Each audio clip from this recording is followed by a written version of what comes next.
qual é a importância da casa do Senhor. Salmo 122, no verso 1, é um cântico davídico de peregrinação. A palavra diz: alegrei-me quando me convidaram, vamos à casa do Senhor. Amém? O salmista expressa alegria em ser convidado, em estar na casa de Deus, convidado a ir para a casa de Deus. Não era um pesar para ele, né? Na igreja de novo, e na casa do Senhor de novo, eu tenho tanta coisa para fazer. Não, ele disse: alegrei-me quando me disseram, eu fiquei feliz quando me disseram, vamos na casa do Senhor. Estar na casa de Deus precisa ser uma alegria, querido. Você não pode vir, sabe, lamentando: olha, eu tinha tanta coisa para fazer. Não, você precisa, sabe, se alegrar. Não, eu vou lá ter meu tempo com Deus, eu vou estar lá, sabe, junto com os meus irmãos, eu vou ver meus irmãos. Você sabia que nós somos uma família, a família de Deus, né? A família de Deus, você constitui parte dessa família. Quando Jesus foi avisado que a sua família estava do lado de fora, ele falou assim: olha, a minha família são estes que fazem a vontade do meu Pai. Você sabe que essa família espiritual hoje, de repente, ela tem uma conexão muito maior do que a família de sangue. Tem gente que é do nosso sangue, que às vezes a gente não tem tanta comunhão, a gente não consegue estabelecer tanta comunhão. Gente que é do próprio sangue, que às vezes não te manda uma mensagem, não se comunica com você, nem no seu aniversário. Mas aí você foi inserido na família de Deus. E daí você tem irmãos que, quando você não vem na igreja, ô irmão, eu não te vi na igreja, porque é família. Quando é o seu aniversário, irmãos, parabéns, irmão, feliz aniversário, que Deus te abençoe. Irmãos, porque nós nos tornamos uma família. Aleluia. Você pode dar um glória a Deus? Aleluia. Então tem que ser uma alegria estar na casa do Senhor. No Salmo 27, verso 4, Davi, o salmista, apresenta o desejo, o seu desejo. A palavra diz: um anseio manifestei ao Senhor, e sua realização buscarei, que eu possa viver na casa do Senhor todos os dias da minha vida, para contemplar a glória do Senhor e buscar sua orientação no seu templo. Uma coisa peço ao Senhor e a buscarei. Eu quero viver na casa de Deus. Aqui não é alguém que quer vir só num dia que é casamento. Aqui não é alguém que vai vir só um dia que tiver um velório na igreja. Aqui é alguém que queria passar os seus dias na casa do Senhor, servindo a Deus, sabe, vivenciando a realidade da igreja. E ele disse: eu vou buscar isso. Você tem que buscar, querido, tem que se empenhar, tem que se organizar para ter tempo para estar na casa do Senhor. Porque se você não se organizar, você vai ter um monte de coisa para fazer. Pastor, de manhã eu podia estar dormindo, podia. De manhã eu tinha que estar lá preparando já o almoço. E daí você vai ter um monte de argumento. Está chovendo. Eu tenho carro, mas eu não vou na igreja porque está chovendo. E eu sou seu pastor e hoje você vai ouvir, em nome de Jesus, amém? Eu tenho carro, mas eu não vou porque está chovendo. Vou ficar em casa. À tarde eu vou ter compromisso, então eu já vou me organizar. Mas se você não buscar estar na casa do Senhor, a casa de Deus vai ser o último lugar que você vai vir. Nós temos vários cultos no mês, vários. Eu indaguei um obreiro um tempo atrás. Falei: quantas reuniões existem na igreja? Terça tem grupo familiar, quarta tem tarde da bênção, quinta tem quinta profética, domingo nós temos 2 cultos. Falei para ele: quantos cultos você vai no mês? 2? 3? Irmão, tem Tem gente que a casa do Senhor é a última opção. Esse mês eu não fui ainda, eu acho que eu vou. Isso não expressa alguém que busca estar na casa de Deus. Isso não expressa alguém que entende a importância da casa do Senhor. Porque eu sou igreja sozinho. Você não é igreja sozinho. Você é membro de um corpo, e um membro fora do corpo não tem vida. Se cortar o dedo e colocar lá do outro lado da rua, esse dedo vai morrer, vai apodrecer, vai virar pó. Então, para o dedo ter vida, ele precisa estar conectado ao corpo, à mão. Para você ter vida, você precisa estar conectado ao corpo, à igreja, fazer parte. É uma vida de Deus que flui nesse ambiente. Quando nós nos reunimos para adorar a Deus, para cultuar o Senhor, para buscar o Senhor, é uma vida que o próprio Deus libera sobre nós. E eu preciso viver isso. Então não aceita essa informação do diabo, que você é igreja sozinho, que você não precisa do corpo, que você não precisa de estar na casa de Deus. Porque tudo que o inimigo quer é que você se isole, que você viva sozinho. Porque você sozinho é um alvo fácil. Mas quando nós somos um corpo juntos, nós somos mais fortes. A palavra diz: é melhor serem dois do que um. Se um cair, o outro levanta. Se tiver frio, o outro esquenta ele, aquece ele. Nós ouvimos aqui Zelma, abrindo o culto nessa direção e falando de um episódio da vida dela que ela precisava que Deus falasse. E um abraço da irmã foi o que ela precisou para aquele dia, e Deus comunicou com ela. Ela viu o amor de Deus sobre a vida dela. Sabe, juntos nós nos aquecemos, juntos nós nos fortalecemos. Davi falou: olha, o salmista disse: eu vou buscar estar na casa de Deus, porque na casa do Senhor eu quero contemplar a sua glória, eu quero aprender no seu templo. Quantas experiências nós já tivemos na casa do Senhor, na casa de Deus. Por mais que você ore na tua casa, querido, não é a mesma coisa. É o teu particular lá. Mas quando a gente está aqui, e aquela hora de orar, sabe, parece que é diferente, sabe, uma força, uma unção flui na hora que nós estamos juntos, clamando junto, e soltamos a voz, erguemos as mãos, dobramos os joelhos, sabe, nós somos intensos na presença do Senhor, e a glória dele se manifesta. Quantos cultos você chegou tão abatido, caído, pensando em parar, e no ambiente de culto a glória de Deus se manifestou e te fortaleceu, te renovou, te deu vida, você ganhou ânimo novamente para permanecer na presença de Deus. Quantas vezes nós vimos a glória do Senhor, e foi na igreja, querido, foi na casa do Senhor, na casa do Senhor. Nós já contemplamos tanta coisa, nós sabemos que a glória de Deus, a manifestação de Deus é real, aleluia. Quanto nós aprendemos na casa de Deus, cada culto é um aprendizado. Tem gente que fala: pastor, podia ter escola bíblica. Nós vamos chegar nisso, mas se você for uma pessoa dedicada, você vai vir para o culto e trazer algo para você fazer anotação. Você vai ter uma agenda, você vai ter, sabe, uma caneta ali, porque para cada culto nós preparamos uma mensagem, uma palavra, sabe, temos o cuidado de gastar tempo, sabe, buscando de Deus para liberar sobre a tua vida. Então cada culto é ministrado algo que você pode estar aprendendo. Mas tem gente que não aproveita isso, tem gente que ainda não deseja isso. Mas tinha que ter uma hora específica. Irmão, cada culto Deus vai te ensinar algo, vai falar algo com você, que vai edificar a tua vida, e vai dar direção para a tua vida. E eu costumo dizer que no meio de uma mensagem existe o ouro que é liberado, que não se trata de informação, mas são experiências que o ministro teve com o Senhor, e que vem de encontro com aquilo que nós precisamos.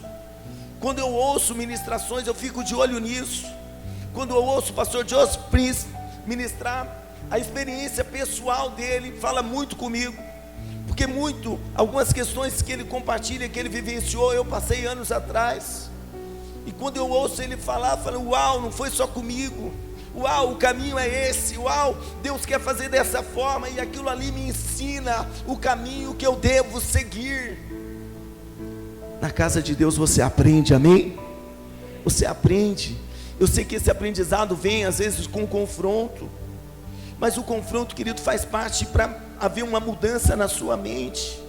Paulo disse que para eu experimentar a boa, perfeita e agradável vontade de Deus, precisa haver uma renovação na minha mente. Então para isso às vezes o Senhor vai me confrontar através da sua palavra. E eu não posso ficar com mimimi. Eu achei muito legal esses dias a presidente do Palmeiras dando uma entrevista. Pegaram uma fala dela fora de contexto. E daí ela falou, gente, é muito mimimi, tem que parar com esses mimimi aí.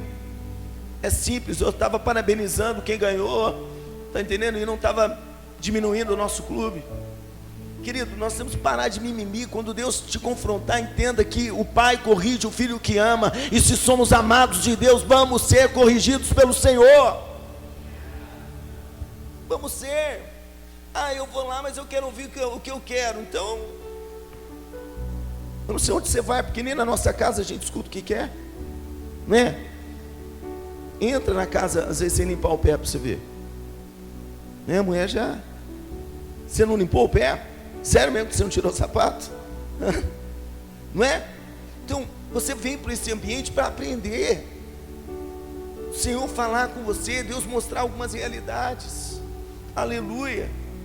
No verso 5 do capítulo 27, ele diz, pois no dia da adversidade ele me protegerá, e estarei abrigado no recôndito do seu tabernáculo, acima dos altos rochedos serei colocado em segurança. Muitos de nós viemos para a casa de Deus em adversidade, quando uma luta surgiu. Gente que quando ficou doente, não, eu vou para a igreja porque eu preciso de cura, e Deus cura, e cura, dá glória a Deus, igreja. Gente que passou por crise no casamento, eu vou para a igreja porque eu preciso que Deus restaure, e Deus restaura. Gente que estava com problemas financeiros, precisando de uma porta aberta, e eu vou lá porque Deus vai abrir uma porta de emprego para mim, Ele abre. Só que o salmista está falando algo aqui sobre uma campanha preventiva. Ele fala, eu vou morar na casa de Deus, eu vou habitar na casa de Deus, porque no dia da adversidade Ele me guardará, Ele me protegerá. Aleluia.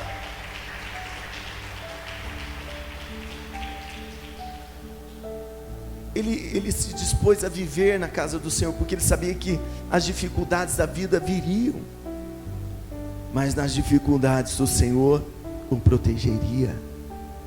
Querido, aqui nós somos guardados por Deus. Nós estamos descansando, né, no esconderijo do Altíssimo, descansando na sombra do Onipotente. E a palavra diz que aquele que habita no esconderijo do Altíssimo e descansa na sombra do Onipotente estará sempre seguro. Então, glória a Deus. Sempre. Não é que o inimigo não vai tentar, vai, mas não vai prevalecer, porque maior é o que está em nós do que aquele que está no mundo. Então você não perde de estar na casa de Deus, você não perde, sabe, de ter tempo para Deus. Tem gente que, né, quer ter tempo para Deus depois da morte. Quando eu morrer eu fico com Deus. Se você não ficar com Deus em vida, não estará com Ele na morte. Se você não tiver tempo para Deus hoje, quando você deixar esse plano, meu querido, esquece, você vai estar do outro lado. Ô louco, pastor, quer passar a eternidade com Deus? Tenha tempo para Ele hoje, seja conhecido hoje. A palavra diz que Jesus vai chegar para algumas pessoas e vai falar, eu não conheço vocês. Então seja conhecido hoje, que Deus escute o som da sua voz adorando Ele hoje, que Deus escute o som da tua voz glorificando, falando com Ele hoje em vida, porque na eternidade você será conhecido de Deus. Aleluia. Tem gente que acha que a gente está perdendo o tempo. Nós não estamos, querido. Nós estamos servindo, adorando o autor da vida, aquele que tudo pode, Aqueles que zombam de nós hoje, um dia eles vão descobrir que nós estávamos no caminho certo, nós estávamos na presença do Senhor. Amém, querido? Em nome de Jesus, eles vão descobrir. Aleluia. Em Romanos 12, verso 1, Paulo, ele faz uma convocação. Ele diz: portanto, caros irmãos, rogo-vos pelas misericórdias de Deus, que apresenteis o vosso corpo como um sacrifício vivo, santo e agradável a Deus, que é o vosso culto espiritual, o vosso culto racional. Culto lógico, nessa versão da King James, tem uma versão que diz racional. É para nós oferecermos a nossa vida em sacrifício. Como, pastor? Sacrifício vivo, através do culto. Por isso que no culto você não pode ser uma parede, você não pode ser um boneco, um manequim estático aí. Todo mundo levanta, você continua sentadinho. As pessoas estão glorificando, você está de boca fechada, que nem o ventilador.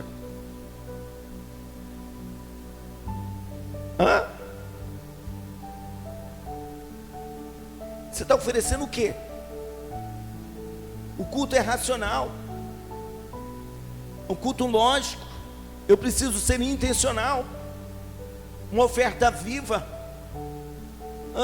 Tem que expressar alguma coisa. Mas eu estou lá, pastor. Já que chegou aqui, faça valer o tempo que você está na casa de Deus. Glória a Deus, igreja. Já saiu de casa. Meu pastor falava isso. Você saiu lá da tua casa, andou toda essa distância para chegar aqui. Agora faça valer o seu tempo na presença de Deus. Tem gente que, vamos bater palma, com a mão no bolso. Que culto que é esse? Vamos ficar de pé para adorar. A pessoa deita. Que culto você está ofertando, irmão? Você não está ofertando nada, você está aqui. Sabe, dá o seu melhor. Quando a gente está assistindo um jogo, né? Depois de certa idade, agora eu comecei a gostar de assistir um jogo. A gente grita. A gente, né, abençoa o juiz. Tem uns juízes aí que fica, né? Chegou perto da área, fica dando pênalti para uns times aí. Parece que o juiz é torcedor também. E a gente fica ali, né, empolgado. Daí no culto, cadê a empolgação? Fico feliz em vir em tua casa. Cadê a empolgação? Quando estava no mundo, né, dançava aí, né? E os musicão e os bailão. Daí vem na igreja, é pecado. Pecado é você ficar parado na presença de Deus. Você precisa ser intencional na presença dEle. Tem que dar o seu melhor. Dar o seu melhor. Eu já vi alguns vídeos de cultos dos irmãos da África. E até na hora da oferta, eles vão levar a oferta dançando. E pensa num povo que passa dificuldade. Mas eles estão lá cultuando. E diz que o culto deles não pode ser pouco, não. Se eu fizesse um culto de 1 hora lá, eu ia apanhar. Porque eles andam muito para chegar no lugar do culto. Então, uma palavra de meia hora, para eles é pouco. Eles estão sedentos por algo mais. Querido, nosso culto racional. Pai, mãe, ensina teu filho na hora do louvor ficar de pé e cultuar a Deus. E hoje eu não sei se alguns vão me amar mais ou menos, mas do que está saindo aqui de manhã vai sair à noite, em nome de Jesus. Levanta aí, levanta. Porque para jogar videogame, né, tá animadão. Para fazer outras coisas, fica animado. Então, ensina o teu filho a cultuar a Deus. Nós estamos na presença de Deus. E na presença de Deus nós damos o nosso melhor para Ele. Não é lugar de piquenique. Traz um monte de coisa e um piquenique. Não é para isso. É para nós cultuarmos a Deus. É para nós ofertarmos algo para Ele, para nós sermos intencionais. Quando o ministro convidar você para vir para o altar, para receber a oração, e você está precisando, vem. porque é uma unção que é liberada do altar para aquele momento, e você precisa ir de encontro com aquilo que Deus está fazendo. Depois que acabar o culto eu vou pedir oração. Não vai ser a mesma coisa, porque na hora Deus deu ali uma direção para o ministro, está entendendo? E naquela hora Deus quer usar ele para uma cura, para um milagre na tua vida. Então seja intencional, queridão, né? Teve um domingo desses que o pastor Marcelo esteve com a gente, que eu vim para o altar, eu vim para frente para orar. Eu falei: Deus, eu tenho que aproveitar. Hoje eu pude ficar sentado, eu pude poder estar cultuando, ouvindo com os meus irmãos. Eu vou para frente, eu preciso do Senhor. Culto racional. Na hora eu não senti arrepio. Eu não dependo disso. Eu não dependo de arrepio, eu não dependo de alguém pôr a mão. Eu sei que eu sou na presença do Senhor, eu preciso dEle, eu anseio por Ele, eu quero Ele, então eu vou na direção dEle. Aleluia. Em Hebreus 10, 25, diz: não abandonemos a tradição de nos reunirmos como igreja. Tem uma frase que as meninas colocaram nos posts um tempo atrás e que eu amei, que é: vem ser igreja com a gente. E aqui o escritor fala: olha, não abandonemos a tradição de nos reunirmos. Quando a gente se reúne como igreja. Não é as paredes, é a reunião dos santos. Nós temos um lugar que Deus preparou para nós nos reunirmos. Mas eu não preciso ir lá. Precisa, é um lugar que Deus preparou para você. Deus te plantou nessa casa, você faz parte dessa família. As pessoas têm lugar para tudo na vida, para tudo, mas quando se trata de servir a Deus, eu não preciso de um lugar, né? Quando estava no mundo, para beber, tinha lá o barzinho lá, para pecar tinha lá o lugar, para as festas tinha um lugar, e agora que ele é filho de Deus, ele acha que ele não precisa de um lugar. Eu disse ontem em Santo Antônio que quem não tem casa é o que, pessoal? Ajuda, alguém se habilita? Quem não tem casa, fica aí, de um lado para o outro. Andarilho, olha que menina de Deus. Andarilho. Você quer ser um andarilho espiritual? Eu não tenho igreja, pastor. Eu sou a igreja. Isso é uma conversa sem vergonha do diabo. Você tem que ter uma casa. Você tem que ter uma casa. Olha, eu congrego com aquele povo lá, é meu povo, nós somos uma família.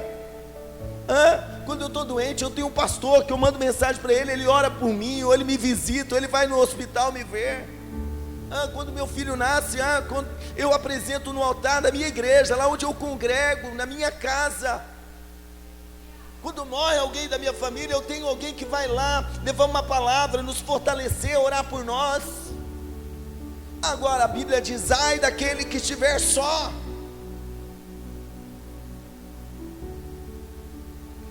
Tem gente, pessoal,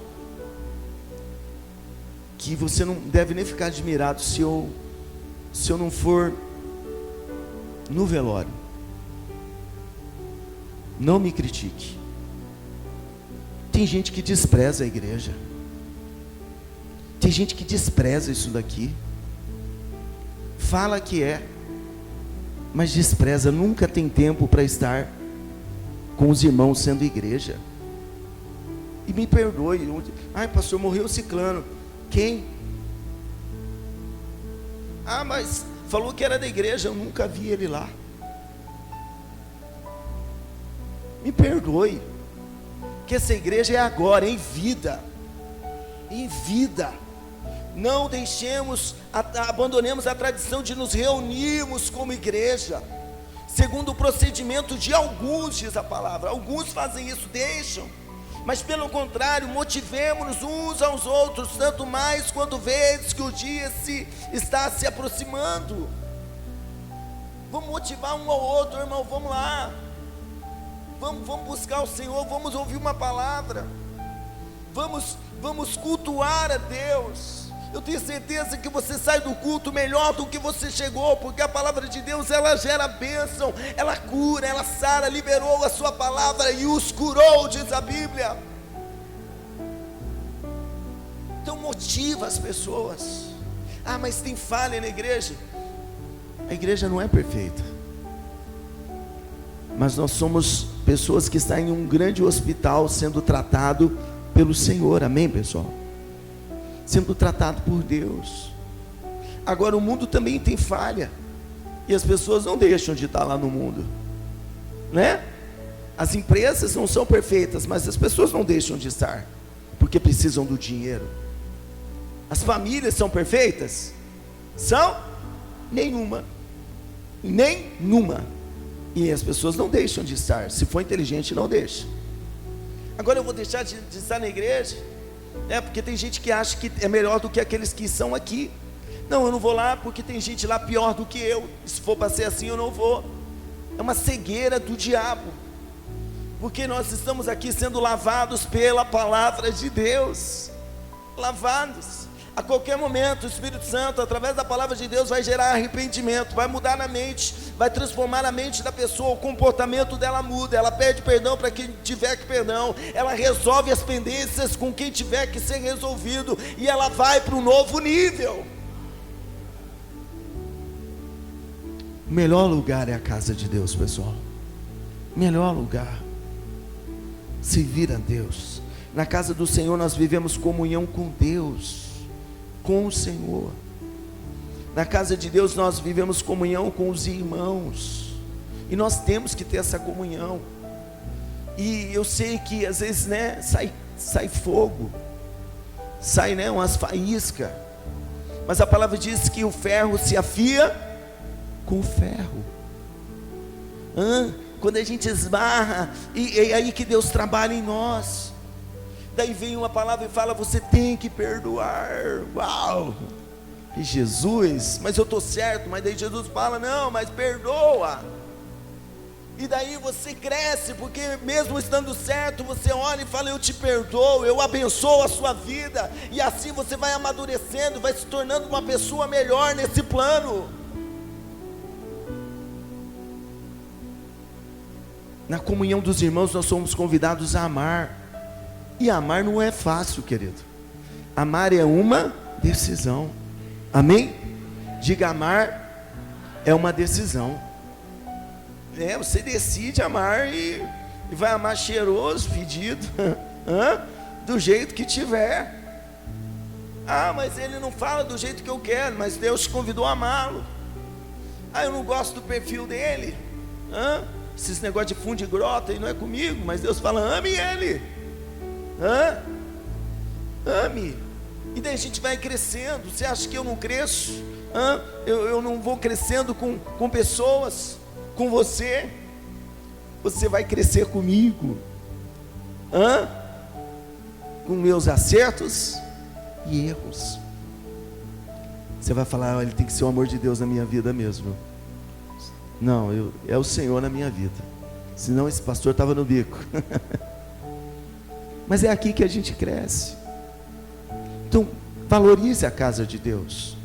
Não saia da casa de Deus. Lembra do filho pródigo?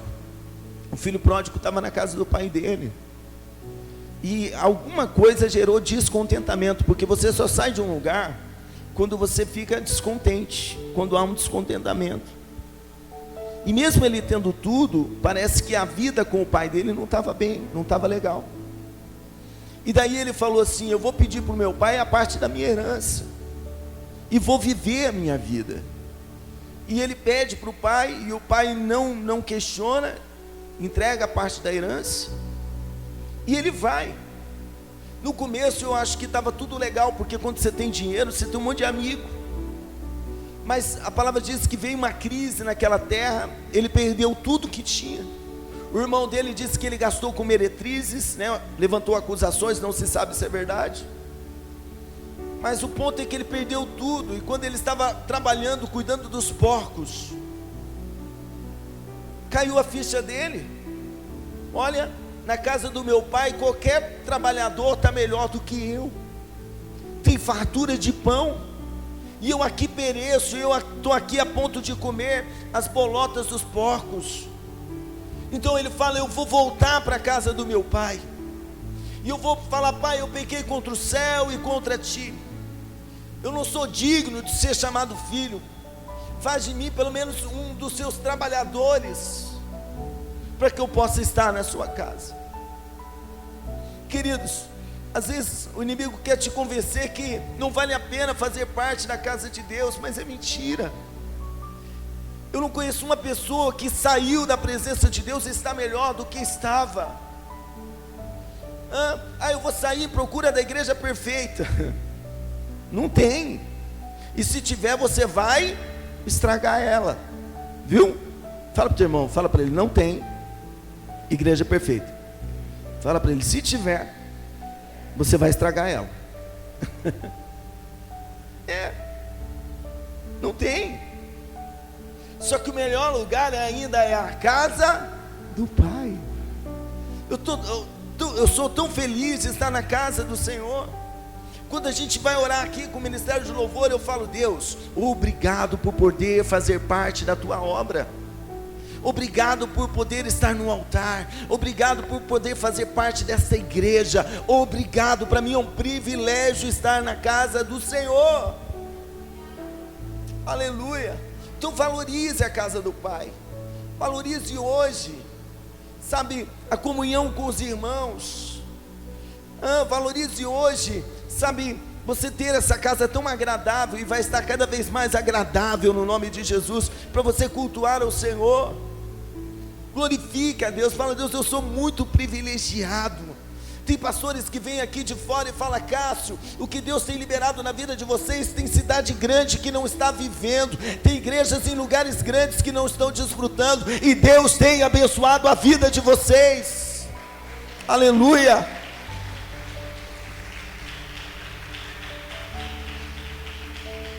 Ame a casa do Senhor, faça como o salmista: alegrei-me quando me disseram, vamos à casa do Senhor. Amém, Jesus? Você recebe essa palavra nessa manhã? Diga: Senhor Jesus, eu recebo a sua palavra para a minha vida nesta manhã, em nome de Jesus.